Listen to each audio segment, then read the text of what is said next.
भाई यार आप सोच रहे हो कि इस बीवीडी आपको एक अच्छा सा टैबलेट मिल जाए जिससे आप पढ़ाई कर सको, कंटेंट कंज्यूम कर सको, साथ ही में कुछ स्केचेस कर सको या फिर नोट टेकिंग कर सको। आज इस वीडियो अंदर मैं आपको बताने वाला हूँ 15,000 से लेकर 60,000 तक के सबसे बेस्ट आईपैड जो मैंने खोजे हैं, और उसी के साथ मैं आपको बताने वाला हूँ इनको क्यों लेना चाहिए और साथ ही अंदर क्या क्या की फीचर्स हैं। आज वीडियो को स्टार्ट करते हैं। भाई सबसे पहला टैब है एप्पल का आईपैड A16 128 GB रोम और 11 इंच वाला विथ वाईफाई मॉडल। सर जी वैसे तो इसकी प्राइस 32,000 के आसपास में चलती है, पर इन दिस सेल ये आपको अप्रोक्स 28,000 के आसपास मिल जाएगा। और मैंने इसे इसलिए रखा है क्योंकि इसके अंदर 11 इंच की लिक्विड रेटिना डिस्प्ले है और साथ ही A16 जो आईफोन के अंदर प्रोसेसर आता है ना, वो वाला मतलब बोले तो मच मोर कैपेबल प्रोसेसर। तो मैं दूसरे टैबलेट की बात करता हूँ, Samsung Galaxy S9 FE plus wifi only model, जो कि आता है 128 GB इंटरनल स्टोरेज के साथ में। सर जी इस टैबलेट की खासियत है और वो है कि ये सस्ता है। हाँ, ये सस्ता इसलिए बोल रहा हूँ क्योंकि 12.4 इंच की डिस्प्ले, साथ में S पेन साथ में आ रहा है और 10,900 mAh की बैटरी। बोले तो पूरा दिन चलेगी आराम से इतनी बड़े के साथ में।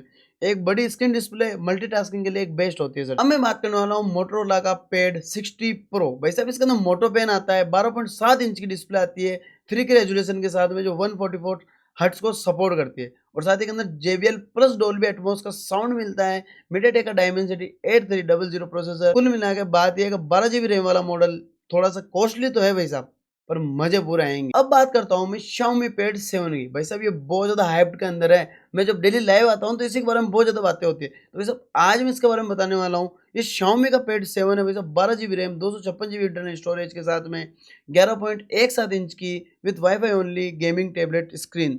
भाई साहब ये जो स्क्रीन है इसकी 3.2 के डिस्प्ले है और साथ में स्नैपड्रैगन 7 Gen 3 और बेस्ट फॉर स्टूडेंट है सर जी, क्योंकि इसके अंदर हाई रिफ्रेश रेट मिलती है। और आपको ध्यान है स्टूडेंट्स को रिफ्रेश रेट हाई चाहिए क्योंकि वो पेपर को स्क्रॉल करते हैं और साथ ही में वैसे नोट टेकिंग अंदर कोई दिक्कत नहीं होती है, तो आप भी ले सकते हैं इसे 26,000 के आसपास। अब मैं बात करने वाला हूँ अंडर 19,000 के आसपास में, जो कि आता है मोटरोला का पैड 60 नियो। वैसे अब इसके अंदर 2.5K की स्क्रीन आती है ना, 2.5K की 11 इंच की 90 हर्ट्ज की डिस्प्ले। साथ ही में इसके अंदर मोटो का पेन पहले से इंक्लूडेड आता है, तो आपको अलग से जो पेन है ना वो लेने की जरूरत नहीं पड़ेगी। इसी के अंदर पेन आता है और डोल्बी का एटमॉस क्वाड स्पीकर मिल जाते हैं 5G कनेक्टिविटी के साथ में। 15-16 हजार के अंदर और तो क्या ही लोगे मेरे भाई।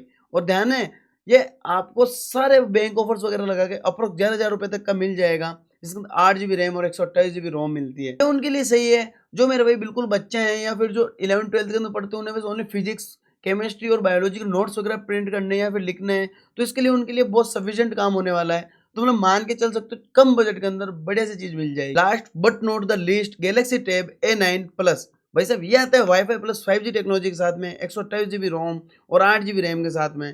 भाई साहब मैंने इसे इसलिए इस बजट के अंदर इसलिए रखा है क्योंकि इसके अंदर आता है स्नैपड्रैगन का 695, एक कैपेबल प्रोसेसर है और ये सभी के लिए है क्योंकि इसकी जो डिस्प्ले है वो 11 इंच की है। 11 इंच की डिस्प्ले सर जी बहुत होती है। अगर ये बैंक ऑफर वगैरह लगा लूँ तो अप्रोक्स 15,000 रुपए तक का मिल जाएगा इन दिस बीवीडी। और हाँ, यहीं पे अपने टैबलेट की वीडियो खत्म होती है। अगर आपको वीडियो पसंद है तो इस वीडियो को लाइक कर दो और हाँ अपने दोस्तों शेयर करना मत भूलना। बाकी मैं मिलता हूँ आपको कल with brand new video. Bye.